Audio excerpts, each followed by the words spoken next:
और आप सुन रहे हैं हॉरर कहानी, वह भी मेरी जुबानी। तो दोस्तों, आज मैं आपके लिए एक बहुत ही डरावनी कहानी लेकर आया हूं। यह कहानी वॉलमार्ट के एक रहस्यमयी हिस्से की है, जहां अजीब और डरावनी घटनाएं होती हैं। राजेश और उनके दोस्तों ने एक पुरानी आत्मा माया और उसके गायब हुए बच्चों की आत्माओं की मुक्ति के लिए एक खतरनाक अनुष्ठान किया, लेकिन इस अनुष्ठान ने उन्हें एक अजीब और डरावनी दुनिया में फंसा दिया, जहां से निकलना अब असंभव हो गया है। यह कहानी एक चेतावनी है कि कुछ रहस्यों को छेड़ना हमें बहुत महंगा पड़ सकता है।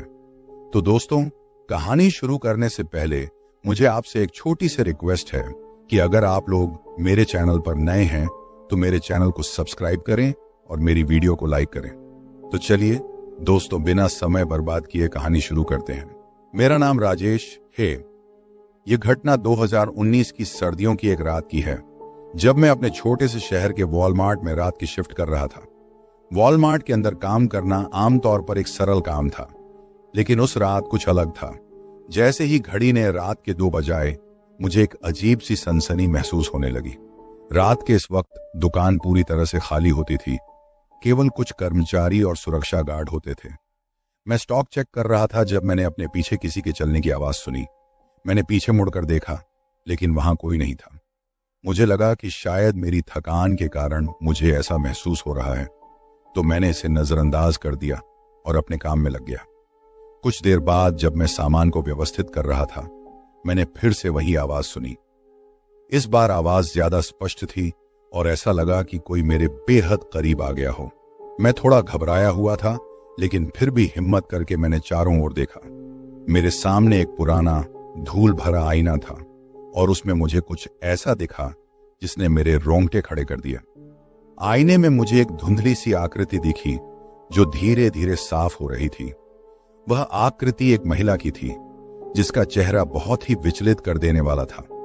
उसकी आंखें खाली और गहरी थीं, जैसे वे मेरी आत्मा को भेद रही हों। मैं स्तब्ध हो गया और कुछ पल के लिए हिल नहीं पाया। अचानक वह आकृति गायब हो गई और मैं पूरी तरह से हक्का बक्का रह गया। तभी मेरे एक सहकर्मी अजय मेरे पास आया और पूछा कि मैं इतना घबराया हुआ क्यों हूं। मैंने उसे सब कुछ बताया, लेकिन उसने इसे मजाक में ले लिया और कहा कि यह मेरी कल्पना का ही हिस्सा है। लेकिन मेरे मन में एक अजीब सा डर बैठ गया था। रात के 3 बजे जब मैं स्टॉक रूम में था, तो अचानक लाइट्स झपकने लगी। यह बहुत ही असामान्य था, क्योंकि वॉलमार्ट की लाइट्स कभी भी इस तरह से नहीं झपकती थीं। मैंने अपने मैनेजर को फोन किया, लेकिन कोई जवाब नहीं आया। तभी मैंने देखा कि स्टॉक रूम के कोने में एक पुराना दरवाजा था, जिसे मैंने पहले कभी नहीं देखा था। मैंने हिम्मत जुटाई और उस दरवाजे की ओर बढ़ा। दरवाजे के पास पहुंचते ही मुझे एक ठंडी हवा का झोंका महसूस हुआ। दरवाजा थोड़ा सा खुला था और अंदर से अजीब सी आवाजें आ रही थीं। मैंने दरवाजे को धक्का दिया और अंदर झांका। अंदर का दृश्य देखकर मेरी सांसें रुक गईं। दरवाजे के अंदर एक लंबा अंधेरा गलियारा था, जिसमें धुंध और धूल भरी हुई थी। गलियारे के अंत में एक हल्की सी रोशनी दिख रही थी। मैंने अपनी टॉर्च निकाली और उस रोशनी की ओर बढ़ा। जैसे जैसे मैं आगे बढ़ा, आवाजें और जोर से आने लगीं। ऐसा लग रहा था कि कोई मुझे पुकार रहा हो। गलियारे के अंत में पहुंचकर मैंने देखा कि वहां एक छोटा सा कमरा था। कमरे के अंदर एक पुराना लकड़ी का झूला था, जो धीरे धीरे हिल रहा था। झूले के पास एक पुरानी धूल भरी किताब रखी थी। मैंने किताब को उठाया और उसके पन्ने पलटने लगा। किताब में अजीब अजीब चित्र और मंत्र लिखे हुए थे, जिन्हें देखकर मेरी रूह कांप गई। तभी मैंने महसूस किया कि कमरे का तापमान अचानक से गिर गया और मुझे अपने कंधे पर किसी का हाथ महसूस हुआ। मैंने पीछे मुड़कर देखा तो वहां वही महिला खड़ी थी, जिसे मैंने आईने में देखा था। उसकी आंखें अब भी वैसी ही थीं, लेकिन उसका चेहरा और भी डरावना हो गया था। वह धीरे धीरे मेरी ओर बढ़ रही थी और मैं पीछे हटता जा रहा था। उस महिला ने अचानक जोर से चिल्लाना शुरू कर दिया, जिससे मेरे कानों में दर्द होने लगा।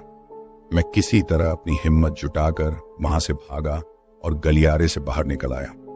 बाहर आकर मैंने दरवाजे को बंद किया और उसे लॉक कर दिया। मेरी सांसें तेज हो रही थीं और दिल जोर से धड़क रहा था। मैंने तुरंत अपने मैनेजर को फोन किया और उसे सारी घटना बताई। उसने मुझे कहा कि वह तुरंत आ रहा है। कुछ ही मिनटों में वह वहां पहुंचा और मैंने उसे वह दरवाजा दिखाया, लेकिन जब हमने दरवाजा खोला तो वहां कुछ भी नहीं था। वह गलियारा और वह कमरा पूरी तरह से गायब हो चुके थे। मैनेजर ने मुझे कहा कि यह सब मेरी कल्पना का हिस्सा हो सकता है और मुझे थोड़ा आराम करने की सलाह दी, लेकिन मुझे पता था कि जो कुछ भी मैंने देखा वह सच था। उस रात के बाद मैं कभी भी वॉलमार्ट में रात की शिफ्ट नहीं करना चाहता था। यह कहानी यहीं खत्म नहीं होती। इसके बाद भी कई बार वॉलमार्ट के कर्मचारियों ने अजीब अजीब घटनाओं की रिपोर्ट की। कभी किसी को अजीब आवाजें सुनाई देती तो कभी किसी को अजीब आकृतियां दिखती, लेकिन इन घटनाओं का कोई ठोस सबूत नहीं मिला और यह एक अनसुलझा रहस्य बना रहा। राजेश की यह कहानी आज भी उस वॉलमार्ट के कर्मचारियों के बीच एक डरावनी कथा के रूप में जानी जाती है।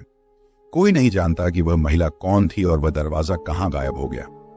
यह एक ऐसा रहस्य है जिसे शायद कभी कोई नहीं सुलझा सकेगा। राजेश की कहानी ने मुझे उसके सहकर्मी अजय को भी बेचैन कर दिया था। हालांकि मैंने उसे समझाने की कोशिश की थी कि यह उसकी कल्पना का हिस्सा हो सकता है, लेकिन कहीं ना कहीं मेरे दिल में भी एक डर बैठ गया था। एक रात जब राजेश ने अचानक काम छोड़ दिया और वॉलमार्ट की रात की शिफ्ट से इस्तीफा दे दिया, तो मैं खुद इस रहस्य को सुलझाने की ठान ली। मैंने राजेश की बताई हुई जगह, उस पुराने दरवाजे के पास जाने का निर्णय लिया। मैंने अपने कुछ करीबी दोस्तों को, जो वॉलमार्ट में ही काम करते थे, साथ लिया ताकि हमें किसी भी अप्रत्याशित स्थिति का सामना करने में मदद मिल सके। हम सभी ने तय किया कि रात के 2 बजे, जब वॉलमार्ट सबसे ज्यादा शांत होता है, तब हम इस रहस्य को सुलझाने की कोशिश करेंगे। रात के 2 बजे हम सब स्टॉक रूम में पहुंचे। जैसा कि राजेश ने बताया था, वहां वही दरवाजा था। इस बार हमने दरवाजे को पूरी तरह से खोलने का फैसला किया। दरवाजा खोलते ही हमें वही अंधेरा गलियारा दिखा जो राजेश ने बताया था। हम सभी ने अपनी टॉर्च निकाली और गलियारे में कदम रखा। जैसे जैसे हम आगे बढ़े, गलियारे की आवाजें और तेज होती गईं। ऐसा लग रहा था कि कोई हमें पुकार रहा हो। गलियारे के अंत में पहुंचकर हमने वही कमरा देखा जिसमें वह पुराना झूला था, लेकिन इस बार कमरे में और भी चीजें थीं। दीवारों पर अजीब चित्र और अंकित चिन्ह थे जिन्हें देखकर हमारी रूह कांप गई। कमरे के कोने में एक पुराना धूल भरा ट्रंक था। हमने ट्रंक को खोलने का फैसला किया। ट्रंक के अंदर हमें कुछ पुरानी वस्त्र, कुछ अजीब उपकरण और एक पुराना लिखा हुआ पत्र मिला। पत्र में लिखा था कि यह स्थान कभी एक पुरानी अनाथालय का हिस्सा था जिसे किसी अज्ञात कारण से बंद कर दिया गया था। पत्र में यह भी लिखा था कि उस अनाथालय में एक महिला, जिसका नाम माया था, ने खुदकुशी कर ली थी क्योंकि उसके बच्चे अचानक गायब हो गए थे। उसके बाद से ही उस जगह पर अजीब घटनाएं होने लगी और अंततः अनाथालय को बंद कर दिया गया। वॉलमार्ट बनने के बाद इस स्थान को कभी किसी ने नहीं देखा था। हम सब बहुत ही डरे हुए थे, लेकिन हमने ठान लिया था कि हम इस रहस्य को सुलझाकर ही रहेंगे। हमने पत्र को ध्यान से पढ़ा और उसमें लिखी गई हर जानकारी को समझने की कोशिश की। पत्र में यह भी लिखा था कि माया की आत्मा आज भी अपने बच्चों की खोज में भटक रही है और जो भी इस स्थान पर आता है उसे वह अपने साथ ले जाने की कोशिश करती है। तभी हमें कमरे के बाहर कुछ आवाजें सुनाई दी। हमने बाहर जाकर देखा तो वहां एक अजीब सी छाया दिखाई दी। वह छाया धीरे धीरे हमारी ओर बढ़ रही थी। हम सब ने डर के मारे वहां से भागने का फैसला किया, लेकिन जैसे ही हम गलियारे से बाहर निकलने लगे, दरवाजा अपने आप बंद हो गया और हम सब अंदर फंस गए। हम सब ने मिलकर दरवाजे को खोलने की कोशिश की, लेकिन वह दरवाजा किसी अदृश्य शक्ति से बंद हो चुका था। तभी हमें महसूस हुआ कि कमरे का तापमान तेजी से गिर रहा है और हमें अपने पीछे किसी की उपस्थिति का आभास हो रहा है। जैसे ही हमने पीछे मुड़कर देखा, वहां वही महिला खड़ी थी जिसकी आंखें गहरी और खाली थीं। वह महिला हमारे करीब आ रही थी और हम सभी ने अपनी जान बचाने के लिए दरवाजे को और जोर से धक्का दिया। अचानक दरवाजा खुल गया और हम सब बाहर निकल आए। बाहर आकर हमने दरवाजे को बंद कर दिया और तुरंत वहां से भाग गए। हम सब ने तय किया कि यह बात किसी को नहीं बताएंगे, क्योंकि कोई भी हमारी बातों पर यकीन नहीं करेगा। लेकिन उस रात के बाद से वॉलमार्ट में काम करने वाले कई कर्मचारियों ने अजीब घटनाओं की रिपोर्ट की। किसी को अजीब आवाजें सुनाई देती तो किसी को अजीब आकृतियां दिखती। धीरे धीरे यह बात पूरे शहर में फैल गई और वॉलमार्ट की रात की शिफ्ट में काम करने वाले कर्मचारियों की संख्या कम होने लगी। राजेश की कहानी और हमारे अनुभव ने वॉलमार्ट को एक डरावनी जगह बना दिया। कोई नहीं जानता कि वह महिला कौन थी और वह दरवाजा कहां गायब हो गया।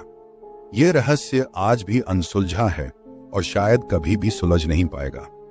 इस अजीब और डरावनी घटना ने हम सबको हमेशा के लिए बदल दिया। आज भी जब भी मैं उस वॉलमार्ट के पास से गुजरता हूं तो मुझे वह रात याद आ जाती है और मेरे रोंगटे खड़े हो जाते हैं। यह कहानी एक चेतावनी है कि कभी कभी कुछ रहस्यों को छेड़ना हमें बहुत महंगा पड़ सकता है। वॉलमार्ट में हुई इन अजीब घटनाओं के बाद मैंने और मेरे दोस्तों ने इस मामले को और गहराई से जानने का निर्णय लिया। हम सभी ने अपने अपने अनुभवों को गहराई से विश्लेषित किया और पाया कि यह मामला साधारण नहीं था। इस अजीब जगह के बारे में और अधिक जानने के लिए हमने स्थानीय इतिहासकारों और पुरानी किताबों से जानकारी इकट्ठा करनी शुरू की। हमने कई पुरानी किताबें और दस्तावेज खोजे जिनमें उस अनाथालय का जिक्र था। हमें पता चला कि यह अनाथालय 1930 के दशक में बना था और यहाँ कई बच्चों को रखा जाता था, लेकिन 1940 के दशक में अचानक से इस अनाथालय को बंद कर दिया गया। इसके पीछे की वजह कोई नहीं जानता था। लोग कहते थे कि उस अनाथालय में कई बच्चों की रहस्यमय ढंग से मौत हो गई थी और इसके बाद से ही वहां अजीब घटनाएं होने लगी। हमने माया की कहानी को और गहराई से जानने के लिए कुछ पुराने अखबारों और स्थानीय लोगों से बात की। हमें पता चला कि माया एक बहुत ही दयालु महिला थी जो अनाथालय में बच्चों की देखभाल करती थी, लेकिन एक दिन उसके अपने ही बच्चे अचानक गायब हो गए। माया ने उन्हें हर जगह ढूंढा, लेकिन कोई सुराग नहीं मिला। इस घटना के बाद माया गहरे अवसाद में चली गई और अंततः उसने खुदकुशी कर ली। लोगों का कहना था कि माया की आत्मा आज भी अपने बच्चों की खोज में भटक रही है। एक रात जब हम वॉलमार्ट में थे, हमें फिर से वही अजीब आवाजें सुनाई दी। इस बार हमने तय किया कि हम इन आवाजों का पीछा करेंगे और जानेंगे कि ये आवाजें कहां से आ रही हैं। हमने स्टॉक रूम के पास जाकर दरवाजे को फिर से खोला और गलियारे में प्रवेश किया। गलियारे में चलते चलते हमें एक और अजीब चीज दिखाई दी।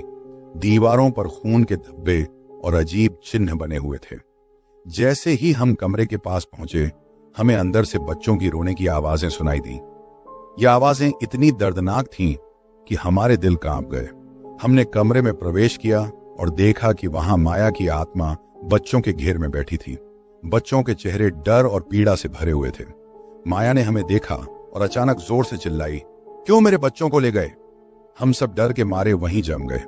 तभी मेरे एक दोस्त समीर ने हिम्मत जुटाई और माया से बात करने की कोशिश की। उसने कहा, हम आपके बच्चों को ढूंढने में आपकी मदद करेंगे। कृपया हमें बताएं कि हम कैसे आपकी मदद कर सकते हैं। माया की आत्मा थोड़ी शांत हुई और उसने हमें बताया कि उसके बच्चों को अनाथालय के एक कर्मचारी ने ही गायब किया था। उसने बच्चों को एक पुराने कुएं में बंद कर दिया था, जो अब बंद हो चुका है। हमने माया की बातों को ध्यान से सुना और तय किया कि हम उस कुएं को ढूंढेंगे। हमें पुराने दस्तावेजों से पता चला कि वह कुआं वॉलमार्ट के पीछे एक पुराने हिस्से में था, जिसे अब बंद कर दिया गया था। हमने उस हिस्से को ढूंढा और वहां खुदाई शुरू की। कुछ घंटों की मेहनत के बाद हमें वह कुआं मिल गया। कुएं के अंदर हमें कुछ पुरानी हड्डियां और बच्चों के कपड़े मिले। यह दृश्य इतना भयावह था कि हमारी रूह कांप गई। हमने तुरंत पुलिस को सूचना दी और उन्होंने भी इस मामले को गहराई से जांचना शुरू किया।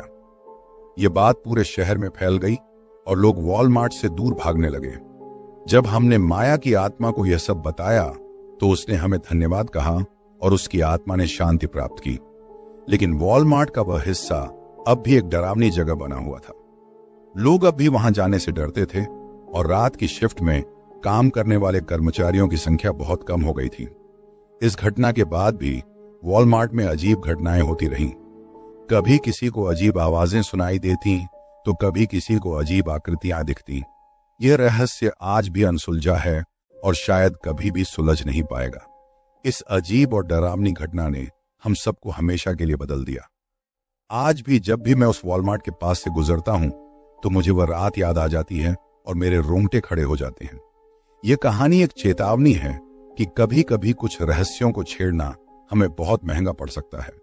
माया की आत्मा को शांति मिलने के बाद भी वॉलमार्ट के उस हिस्से में अजीब घटनाएं होती रहीं। अब हमें समझ में आ गया था कि यह केवल माया की आत्मा का मामला नहीं था। इस जगह पर और भी कुछ था जो रहस्यमय और डरावना था।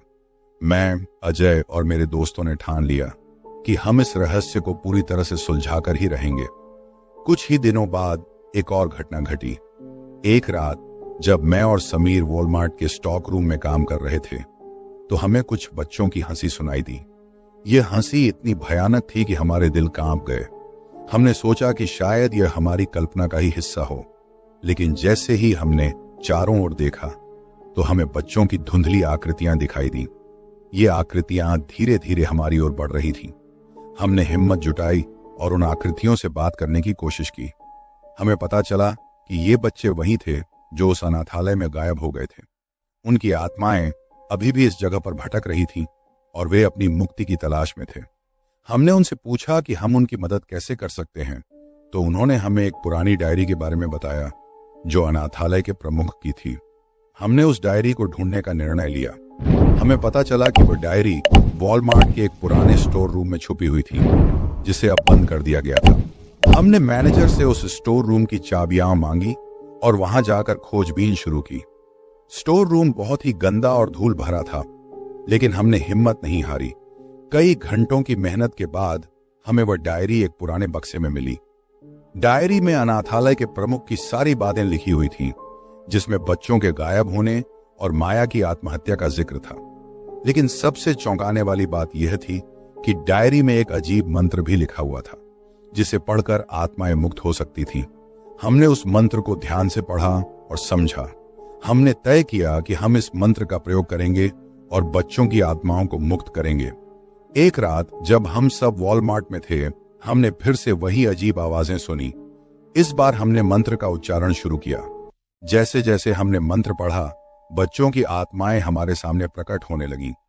उनके चेहरों पर अब भी वही दर्द भरी मुस्कान थी। जैसे ही हमने मंत्र पूरा किया, आत्माएं धीरे धीरे गायब होने लगीं। उनके चेहरों पर शांति की झलक थी। उन्होंने हमें धन्यवाद कहा और अंततः मुक्त हो गईं। लेकिन यह कहानी यहीं खत्म नहीं हुई। बच्चों की आत्माएं तो मुक्त हो गईं, लेकिन वॉलमार्ट के उस हिस्से में अभी भी एक अजीब सी ऊर्जा बनी हुई थी। कुछ ही दिनों बाद वॉलमार्ट के कर्मचारियों ने एक और अजीब घटना की रिपोर्ट की। इस बार किसी ने एक पुरानी धूल भरी पेंटिंग देखी जिसमें एक अजीब सी आकृति बनी हुई थी। यह आकृति बहुत ही डरावनी थी और ऐसा लगता था कि वह पेंटिंग हमें देख रही हो। हमने पेंटिंग को ध्यान से देखा और पाया कि यह वही महिला थी जिसे हमने पहले देखा था। हमने पेंटिंग के पीछे का रहस्य जानने की कोशिश की। हमें पता चला कि यह पेंटिंग अनाथालय के समय की थी और इसे एक प्रसिद्ध चित्रकार ने बनाया था जिसने बाद में आत्महत्या कर ली थी। यह पेंटिंग अब भी एक रहस्य थी और हमने तय किया कि हम इस रहस्य को भी सुलझाएंगे। इस पेंटिंग के बाद वॉलमार्ट में डरावनी रातें और भी बढ़ गईं। कभी किसी को अजीब आवाजें सुनाई देती तो कभी किसी को अजीब आकृतियां दिखती। यह जगह अब पूरी तरह से डरावनी बन चुकी थी और लोग यहां आने से कतराने लगे थे। हमने तय किया कि हम इस जगह को पूरी तरह से साफ करेंगे और इस रहस्य को सुलझाकर ही रहेंगे। हमने पेंटिंग को ध्यान से देखा और उसमें छुपे हुए संकेतों को समझने की कोशिश की। हमें पता चला कि पेंटिंग के पीछे एक और दरवाजा था जो एक गुप्त कमरे की ओर जाता था। हमने उस दरवाजे को खोला और गुप्त कमरे में प्रवेश किया। कमरे का दृश्य देखकर हमारी रूह कांप गई। वहां कई पुरानी पेंटिंग्स, किताबें और अजीब उपकरण थे। हमने कमरे की सारी चीजों को ध्यान से देखा और पाया कि यहां कई आत्माओं की कहानियां छुपी हुई थीं। यह गुप्त कमरा एक ऐसा स्थान था जहां कई आत्माओं ने अपनी कहानियां छोड़ी थीं। हमने तय किया कि हम इन सभी आत्माओं की कहानियां सुलझाकर उन्हें मुक्ति दिलाएंगे। लेकिन यह काम आसान नहीं था। हर आत्मा की कहानी एक नई चुनौती थी और हमें हर चुनौती का सामना करना था। यह रहस्य आज भी अनसुलझा है और शायद कभी भी सुलझ नहीं पाएगा। इस अजीब और डरावनी घटना ने हम सबको हमेशा के लिए बदल दिया। आज भी जब भी मैं उस वॉलमार्ट के पास से गुजरता हूं तो मुझे वह रात और वह गुप्त कमरा याद आ जाते हैं। यह कहानी एक चेतावनी है कि कभी कभी कुछ रहस्यों को छेड़ना हमें बहुत महंगा पड़ सकता है। लेकिन हम सभी ने ठान लिया है कि हम इस रहस्य को सुलझाकर ही रहेंगे, चाहे इसमें कितना भी समय लगे। इस सफर का कोई अंत नहीं है। यह एक अंतहीन सफर है जो हमें हर दिन एक नई चुनौती देती है, और हम हर चुनौती का सामना करने के लिए तैयार हैं, क्योंकि यह हमारी कहानी है और हम इसे सुलझाने के लिए संकल्पित हैं। गुप्त कमरे में मिली उन पुरानी पेंटिंग्स और किताबों ने हमें यह एहसास दिलाया कि इस स्थान का रहस्य केवल माया और उसके बच्चों तक सीमित नहीं था। यह जगह किसी अदृश्य शक्ति का केंद्र बन चुकी थी, जो कई आत्माओं को अपने शिकंजे में बांध चुका था। हमने तय किया कि हमें इन आत्माओं की मुक्ति के लिए और अधिक गहराई से इस रहस्य को समझना होगा। कुछ ही दिनों बाद वॉलमार्ट के एक और कर्मचारी राकेश ने एक अजीब घटना की रिपोर्ट की। उसने कहा कि उसे स्टॉक रूम में एक पुरानी घड़ी मिली थी जो अचानक से चलने लगी थी। घड़ी की सुइयां उल्टी दिशा में घूम रही थी और उसमें से अजीब आवाजें आ रही थी। जब हमने घड़ी को ध्यान से देखा तो पाया कि उसमें कुछ अजीब चिन्ह बने हुए थे जो हमें पहले कभी नहीं दिखे थे। हमने घड़ी को खोलने की कोशिश की, लेकिन उसमें से एक तेज आवाज आई और घड़ी टूट गई। टूटने के बाद उसमें से एक पुराना धूल भरा पत्र मिला। पत्र में एक अजीब मंत्र और कुछ संकेत लिखे हुए थे जिन्हें समझना बहुत मुश्किल था। हमने उस पत्र को ध्यान से पढ़ा और पाया कि यह किसी प्राचीन अनुष्ठान का हिस्सा था जिसे अधूरा छोड़ दिया गया था। हमने ठान लिया कि हम इस अनुष्ठान को पूरा करेंगे और इस अदृश्य शक्ति को यहां से हटाने की कोशिश करेंगे। हमने पत्र में लिखे सभी संकेतों और मंत्रों को समझने के लिए एक विशेषज्ञ की मदद ली। विशेषज्ञ ने हमें बताया कि यह अनुष्ठान बहुत ही खतरनाक हो सकता है और इसे करने के लिए बहुत ही सावधानी बरतनी होगी। हमने अनुष्ठान की तैयारी शुरू की और एक रात जब वॉलमार्ट पूरी तरह से खाली था, हमने अनुष्ठान करना शुरू किया। हमने मंत्रों का उच्चारण किया और उन सभी संकेतों का पालन किया जो पत्र में लिखे थे। लेकिन जैसे ही अनुष्ठान अपने अंतिम चरण में पहुंचा, अचानक से लाइट्स बंद हो गईं और हमें चारों ओर से अजीब आवाजें सुनाई देने लगीं। अचानक हमारी टॉर्च की रोशनी में हमें कुछ धुंधली आकृतियां दिखाई दी जो धीरे धीरे हमारी ओर बढ़ रही थी। यह आकृतियां बहुत ही डरावनी थी और ऐसा लगता था कि वे हमें अपने साथ ले जाना चाहती हैं। हमने मंत्रों का उच्चारण तेज कर दिया, लेकिन उन आकृतियों ने हमें घेर लिया और हम सभी बेहोश हो गए। जब हम जागे तो हमने खुद को एक अजीब अंधेरे कमरे में पाया। वहां कोई दरवाजा नहीं था और केवल एक छोटी सी खिड़की थी जिसमें से हल्की रोशनी आ रही थी। हमने चारों ओर देखा और पाया कि वहां कई पुरानी पेंटिंग्स और अजीब उपकरण थे। हमें समझ में नहीं आ रहा था कि हम कहां हैं और कैसे यहां पहुंचे। जैसे ही हमने खिड़की से बाहर देखा, हमें पता चला कि हम एक अजीब डरावनी दुनिया में फंस चुके थे। ये दुनिया हमारे वास्तविक दुनिया से बिल्कुल अलग थी। यहाँ केवल अंधेरा और डर था। हमें समझ में आ गया कि हम उस अदृश्य शक्ति के शिकंजे में फंस चुके हैं और यहां से निकलना अब असंभव है। हमने कई दिनों तक उस अजीब दुनिया से निकलने की कोशिश की, लेकिन हर बार असफल रहे। धीरे धीरे हमारी उम्मीदें टूटने लगीं और हमें एहसास हुआ कि हम यहां हमेशा के लिए फंस चुके हैं। ये एक ऐसी जगह थी जहां से कोई वापस नहीं आ सकता था। इस अजीब और डरावनी घटना ने हम सबको हमेशा के लिए बदल दिया।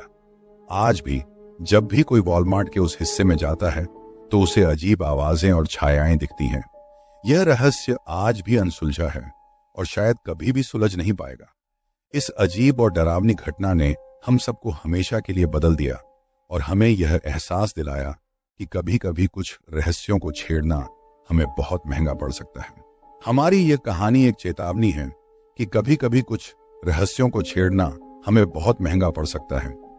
ये एक अंतहीन अंधकार की कहानी है जिसमें हम फंस चुके हैं और इससे निकलने का कोई रास्ता नहीं है।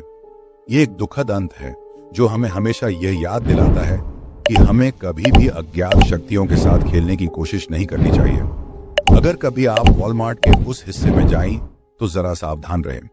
हो सकता है कि वहां आपको हमारी कहानी के कुछ संकेत मिले। और याद रखें, कुछ रहस्यों को अनसुलझा ही रहने दें, क्योंकि उन्हें सुलझाने की कोशिश में आप भी उसी अंधकार में फंस सकते हैं जिसमें हम फंस चुके हैं। तो दोस्तों, मिलते हैं अगले वीडियो में। तब तक के लिए अलविदा।